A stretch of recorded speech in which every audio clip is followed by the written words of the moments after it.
Hello friends, welcome back और pony_x25 पर।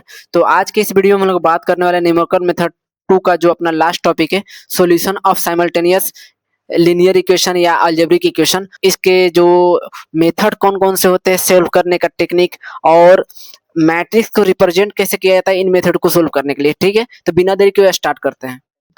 अब सबसे पहले बात करेंगे solution of simultaneous linear equation या अलजेब्रिक इक्वेशन होता क्या है, उसका डिफिनेशन क्या होता है। तो इसमें बोला गया अ सेट ऑफ टू और more linear equation involving the same unknown variable, ठीक है, which are satisfy simultaneously by a common set of value of the variable is called simultaneous linear equation. ठीक है, अब इसको समझते हैं कि मान चलिए दो या दो से अधिक कोई भी लीनियर इक्वेशन है, ठीक है, जो एक ही वेरिएबल पर डिपेंड करती है और जिन्हें एक साथ हम लोग सोल्व किया जाता है, उसे क्या कहते हैं, साइमल्टेनियस लीनियर इक्वेशन कहते हैं। ठीक है, कि साइमल्टेनियस आपका लीनियर इक्वेशन का जो एग्जांपल क्या हो सकते हैं। मान लीजिए दो इक्वेशन आपका अगर गिवन रहेगा 2x plus Y equal to 5, ये अपना पहला इक्वेशन जिसमें दो अननोन फंक्शन है x और y। ठीक है, फिर उसके बाद एक नया इक्वेशन है जिसमें x और y आपका सेम पहले इक्वेशन जैसा रहेगा, इसमें भी ये भी अननोन रहेगा, ये दूसरा इक्वेशन हो गया। ठीक है, ये दोनों इक्वेशन में साइमल्टेनियस लीनियर इक्वेशन क्यों है, क्योंकि दोनों में सेम वेरिएबल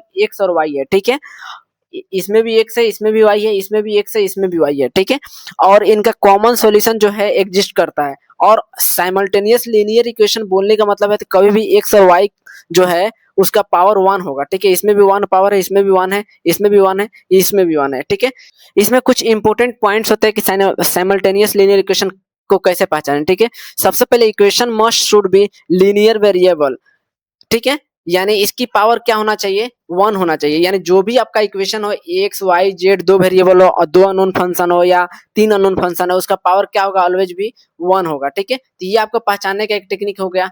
अब दूसरा बोल रहा है कि सेम वेरिएबल होना चाहिए, यानी इसमें अगर पहला इक्वेशन में एक्स और वाई हो तो दूसरे में भी इक्वेशन में एक्स और वाई होना चाहिए। ठीक है, भले कोफिशिएंट सेम ना हो। अगर इसमें तीन वेरिएबल जैसे कि x plus y plus z equal to अगर 7 है, इसमें 3x plus y plus 7z equal to 9 है, तो इसमें x और y और z, इसमें अननोन फंक्शन 3 आएंगे, तो इसमें भी 3 आना चाहिए सेम x और y और z। ठीक है, तो ये आपका बोलता है। फिर बोलता है टू गेट कॉमन सॉल्यूशन, इन तीनों के लिए हम लोग क्या करते हैं, आपस में इक्वेशन बना के ऐसा क्या करते हैं, कॉमन सॉल्यूशन निकालना होता है। तो ये हम लोग को जो होता है, इसमें बहुत सारे आपका मेथड यूज किया जाता है, तो उसको हम लोग बात करते हैं कौन कौन से मेथड होते हैं साइमल्टेनियस लीनियर अलजेब्रिक इक्वेशन को सोल्व करने का। ठीक है, अब देखिए सबसे पहले हम लोग को पढ़ेंगे, हम लोग इसके बारे में पहले भी बात कर दिए थे इंट्रोडक्शन पार्ट में, डायरेक्ट मेथड। अब डायरेक्ट मेथड में आज के इस वीडियो में हम लोग देखेंगे मैट्रिक्स को रिप्रेजेंट कैसे किया जाता है लीनियर इक्वेशन के लिए। ठीक है, ये तो आज कवर कर देंगे। नेक्स्ट वीडियो हम लोग बात करेंगे गॉस एलिमिनेशन मेथड के बारे में। फिर उसका नेक्स्ट वीडियो में हम लोग गॉस जॉर्डन मेथड के बारे में बात करेंगे, फिर क्राउड मेथड के बारे में करेंगे। ये आपका सॉल्यूशन लीनियर जो आपका इक्वेशन है साइमल्टेनियस में, उसका डायरेक्ट मेथड है। ठीक है, और इसमें आपको आता है आइटरेटिव मेथड या इनडायरेक्ट मेथड। इसमें सबसे पहले हम लोग देखेंगे जैकोबी आइटरेशन मेथड को, फिर उसका नेक्स्ट में गॉस सीडल आइटरेशन को देखेंगे, फिर उसका रिलैक्सेशन मेथड को देखेंगे जिसको कन्वर्जेंस टेक्निक भी बोलता है। ठीक है, अब मान चलिए ये सभी आपका सॉल्यूशन लीनियर इक्वेशन है, इसका जनरल फॉर्मूला कैसे निकलेगा। ठीक है, तो जनरल अगर फॉर्मूला का बात करें कि आप कैसे बना सकते हैं, इसमें सबसे पहले आपका होता है कि a11 into x1 plus a12 into x2 plus dot dot dot, ठीक है, a1n टाइम्स, ठीक है, इंटू xn। ये आपका अगर पहला इक्वेशन है, b1 अगर मान लेते हैं, तो दूसरा आपका इक्वेशन कैसे बनेगा, तो a21 into x1 a22 into x2 plus dot dot dot a2n into xn equal to b2। ठीक है, इस तरह करके अगर n टाइम्स अगर जा रहे हैं, ठीक है, या तीसरे इक्वेशन के लिए अगर इस तरह अगर तीसरा इक्वेशन निकले तो a31 into x1 plus a32 into x2 plus dot dot dot a3n into xn equal to b3। ये तीन इक्वेशन हो गया। इसी तरह आपको n टाइम्स के लिए अगर जाए इसका इक्वेशन निकले, तो सबसे पहले an1, ठीक है, into x1 plus an2 into x2 plus dot dot dot a n times जा रहे हैं n नंबर के लिए, ठीक है, इंटू xn आपका वेरिएबल भी एक अननोन फंक्शन का वेरिएबल भी x टाइम्स, तो ये आपका bn टाइम्स हो जाएगा, ठीक है, यानी n टाइम्स के लिए इक्वेशन बन गया इनफाइनाइट नंबर के लिए। तो इस तरह करके आपको मतलब जनरल रिप्रेजेंट किया जाता है साइमल्टेनियस लीनियर इक्वेशन को। इन सारे इक्वेशनों को हम लोग मैट्रिक्स के द्वारा भी रिप्रेजेंट कर सकते हैं और बहुत ईजी मेथड से, ठीक है। तो सबसे पहले मैट्रिक्स को रिप्रेजेंट करने के लिए हम लोग कोई भी इक्वेशन दिया रहता है तो उसको लिखते हैं ax इक्वल टू b, ठीक है। अब ए क्या है, जो आपका इक्वेशन में कोफिशिएंट होता है, जो भी आपका वेरिएबल दिया होगा, अननोन फंक्शन दिया होगा, उसके जितने भी कोफिशिएंट होते हैं वो हम लोग को ए के अंदर में आता है, ठीक है। ए मैट्रिक्स के द्वारा रिप्रेजेंट किया जाता है।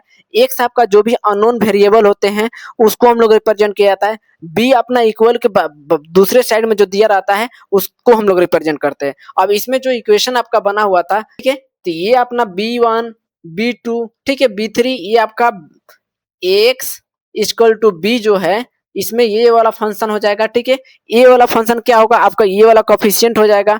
और x वाला फंक्शन क्या होगा, x1 x2 और xn तक जा रहा है जैसे भी, तो ये सभी हो गया, ठीक है। तो इसको हम लोग लिखने कैसे लिखा जाता है, तो सबसे पहले a के लिए हम लोग लिख रहे हैं, तो a के लिए हम लोग लिख रहे हैं तो a11 था पहला, ठीक है, फिर उसके बाद a12, फिर उसके बाद a13, ऐसे करके कितने टाइम्स जा सकता है, तो a1 n टाइम्स जा सकता है। यानी पहला r1 रो R1 के लिए है, इसलिए हम लोग क्या करते हैं 1 1 1 1 और n टाइम्स जा रहे हैं, ठीक है। रो मतलब आपका n टाइम्स जा रहा है, इसलिए हम लोग क्या लिख रहे हैं n टाइम्स, ठीक है। ये पहला रो के लिए 1 नोट किया जाता है और जितने रो को आपको बढ़ाते जा रहे हैं तो ये 1 2 3 ऐसे करके जा रहा है, ठीक है। अब दूसरा अगर रो के लिए बात करें, R2 के लिए ये रो 2, तो ए आपका 2 से स्टार्ट होगा, ठीक है। और फिर पहला आपका रो का, ठीक है, फिर उसके बाद दूसरा आपका A22, फिर उसका आपका दूसरा A23, ऐसे करके आपको जाएगा तो n टाइम्स के लिए, तो आपको दूसरे रो के लिए तो A2 और n टाइम्स के लिए आता है n, ठीक है। ये आप a के लिए हम लोग डिनोट कर रहे हैं, a के लिए हम लोग निकाल रहे हैं कि a जो ये सभी कोफिशिएंट टर्म्स होंगे। फिर उसके बाद अगर तीसरे के लिए हम लोग बात करें तो A31 होगा, फिर उसके बाद A32 होगा, फिर उसके बाद A33 होगा, ठीक है। ऐसे करके हम लोग अगर n टाइम्स के लिए आ रहे हैं तो A3n होगा, n टाइम्स के लिए अगर जाएगा ऐसे करके आपको जितने भी, तो इसमें हम लोग लिख सकते हैं सबसे पहले, अब n रो के लिए जा रहे हैं, n रो ये R3 के लिए था, तो n रो के लिए जा रहा है तो n यहाँ पे लिखना पड़ेगा। फिर पहला आपका होगा कॉलम के लिए, ठीक है, फिर उसके बाद दूसरे के लिए आपको AN2, फिर उसका तीसरे के लिए AN टाइम्स जा रहा है 3 के लिए, ऐसे करके आपको लास्ट के लिए AN टाइम्स और n रो के लिए, ठीक है। तो ऐसे आपको पहला a को डिनोट करने का टेक्निक होता है। ये सारे कोफिशिएंट होते हैं जो आपका इक्वेशन दिया रहता है उसमें, रो 1 रो 2 रो 3, इसको रो बोलते हैं। इसको जो बोलते हैं हम लोग पहले वाले को, तो इसको कॉलम बोलते हैं, इसको भी कॉलम कॉलम बोलते हैं, इसको भी कॉलम, इसको भी कॉलम, यानी 1 2 3 4 ये n टाइम्स के लिए कॉलम होता है। यानी पहला आपका अगर रो को डिनोट कर रहा है तो दूसरा आपका क्या है, कॉलम को डिनोट कर रहा है, ठीक है। ये अगर पहला रो है तो ये दूसरा क्या है, कॉलम है, ठीक है। तो ऐसे करके अगर ये रो है तो ये आपका क्या होगा, कॉलम होगा। ऐसे आपको पहला जो भी कोफिशिएंट होता है इसे डिनोट करते हैं, ठीक है। ये तो हो गया आपका a के लिए, ठीक है। अब x को कैसे लिखते हैं, तो x इक्वल टू आप जितने भी टर्म्स तक जा रहे हैं, जितने भी अननोन फंक्शन होगा उसको हम लोग दिखा सकते हैं। यहाँ पर अगर मान के लिए x1 के लिए कर रहे हैं,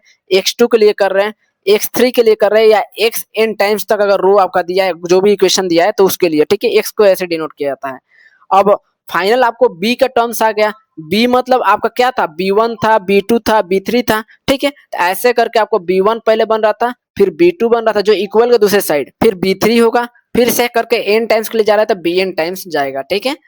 अब इसको कैसे हम लोग समझे, तो मान के लिए एक एग्जांपल और ले लेते हैं हम लोग, एक इक्वेशन बनाते हैं। एग्जांपल के लिए अगर 3 इक्वेशन देते हैं, 2x plus y plus 3z equal to 4, 3x plus 4y plus 8z equal to 7, आइए 9x plus 7y plus 5z equal to 12, ठीक है। ये आपका 3 इक्वेशन हो गया। अब इसको मैट्रिक्स रिप्रेजेंट आप जो किए हैं उसको हम लोग मैट्रिक्स में कैसे फिट बैठा है, ठीक है। सबसे पहले तीनों इक्वेशन जो दिया है उसको हम लोग पहले a के लिए सोल्व करते हैं। a कैसे होगा आपका, तो पहले आपका कोफिशिएंट 2 है, ठीक है। तो यहाँ पर आपको रो 1 में जो है आपको R1 में 2 आएगा, ठीक है। फिर इसमें देखिए y के लिए देख रहे हैं तो y का कोफिशिएंट कितना है, 1 है, तो यहाँ पर होगा 1। फिर उसके बाद आपको 3 जेड में का कोफिशिएंट क्या है, 3, तो ये 3 मतलब 3 इक्वेशन के लिए 3 अननोन है, 3 तक जाएंगे हम लोग, 3 रो तक, ये आपका हो गया। फिर दूसरे आपको R2 के लिए अगर देख रहे हैं तो R2 में आपका कोफिशिएंट क्या है, तो 3 है, तो 3 लिखेंगे, ठीक है। फिर उसके बाद आपको 4 कहाँ पर होगा, तो y का कोफिशिएंट तो 4 होगा, ठीक है। फिर उसके बाद 8 है तो z का कोफिशिएंट, तो z के लिए 8 लिखेंगे, ठीक है। फिर इसको नेक्स्ट के लिए अगर 9 के लिए देखें तो x का कोफिशिएंट 9 है। फिर उसके बाद R3, ये R3 रो, 3 इक्वेशन है, 3 रो बनेगा और 3 यहाँ पे कॉलम, ये C1 है कॉलम 1, ये C2 है, ये आपका क्या है C3 है, ठीक है। ये हो गया। अब इसमें आपको y के लिए देखे तो 7, फिर इसको z के लिए देखे तो 5, ये आपका हो गया। अब ये तो हो गया a का रिप्रेजेंट। अब नेक्स्ट आपका आता है x के लिए। x के लिए अगर देखें, ये समझिए कि x के लिए रिप्रेजेंट, जैसे कि क्या इक्वेशन होता है, ax इक्वल टू b होता है, ठीक है। तो x क्या होगा आपका, जो भी अननोन फंक्शन है, तीनों में कॉमन है x x x, इसमें भी y y y आपका z z, तो यहाँ पर होगा x, यहाँ पर होगा y, यहाँ पर होगा z, तो ये अपना x का फंक्शन है, तो x डिनोट कर दिए। या फिर उसके बाद इक्वल के दूसरे साइड में आपको क्या लिखना है, b वाले, तो इक्वल के दूसरे साइड में जो भी आपको आएगा ax इक्वल टू b, तो यानी b का ये फंक्शन क्या हो जाएगा, सबसे पहले आपका 4 है तो 4 लिखते हैं, फिर उसके बाद 7 है तो 7, फिर उसके बाद 12, तो ऐसे करके आपको मैट्रिक्स रिप्रेजेंट किया जाता है। अगर इन सभी के लिए अगर जनरल इक्वेशन बनाया जाए कि आपको मैट्रिक्स रिप्रेजेंट में, जैसे गॉस एलिमिनेशन का कैसे क्वेश्चन दे सकता है, फिर उसका गॉस जॉर्डन का कैसे देगा, क्राउट मेथड, सबका एक जनरल कॉमन इक्वेशन निकलता है, ठीक है। तो मैं आपको जनरल इक्वेशन दिखा दे रहा हूँ ताकि कैसे आपको पहचान में आएगी। क्वेश्चन में आपको जनरली आपको सबसे पहले दिया रहता है जनरल इक्वेशन, लिख देते हैं। कोई भी अगर क्वेश्चन दिया रहा हो तो इस फॉर्म में दिया रहता है a1x plus b1y plus c1z, ठीक है, इक्वल टू आपको d1। ये d1 जो होता है कोफिशिएंट होता है, ये आपका x का कोफिशिएंट है, ये y का कोफिशिएंट b1 और z का कोफिशिएंट है, ठीक है। फिर इसका दूसरा अगर इक्वेशन दिया होगा आपको, 3 इक्वेशन के लिए ज्यादातर सोल्व करने के लिए आएगा, तो x plus b2y plus c2z, ठीक है, इक्वल टू यहाँ पे d2, ये भी अपना कोफिशिएंट है दूसरा इक्वेशन के लिए। ये पहला इक्वेशन ऐसे रहेगा, दूसरा आपका ये, और थर्ड के लिए बनेगा a3x plus b3y plus c3z equal to क्या होगा, d3, ये आपका तीसरा कोफिशिएंट है तीसरे इक्वेशन के लिए। तो ऐसे करके आपको कोई भी क्वेश्चन दिया रहेगा तो इस फॉर्म में आपको रिप्रेजेंट करके दिया रहेगा, ठीक है। तो ऐसे आपको पहचान लेना है और उसमें मेंशन होगा कि आपको कौन सा मेथड से बनाना है, गॉस एलिमिनेशन बनाना है, या आपको गॉस जॉर्डन मेथड बनाना है, या आपको क्राउट मेथड बनाना है, ठीक है, या आपको गॉस सीडल मेथड बनाना है, ये सभी आपको मेंशन रहेंगे क्वेश्चन में, आपको डरने की बात नहीं है, ठीक है। तो आज के इस वीडियो में फिलहाल इतना ही रहने देते हैं। नेक्स्ट वीडियो में हम लोग बात करेंगे गॉस एलिमिनेशन मेथड क्या होते हैं। अगर आपको ये वीडियो हेल्पफुल लगा हो तो जरूर चैनल को लाइक कीजिए, सब्सक्राइब कीजिए और अपने कॉलेज के दोस्तों के पास इस वीडियो को ज़्यादा से ज़्यादा शेयर कीजिए और सब्सक्राइब कराइए। मिलते हैं नेक्स्ट वीडियो में। Take care and good bye.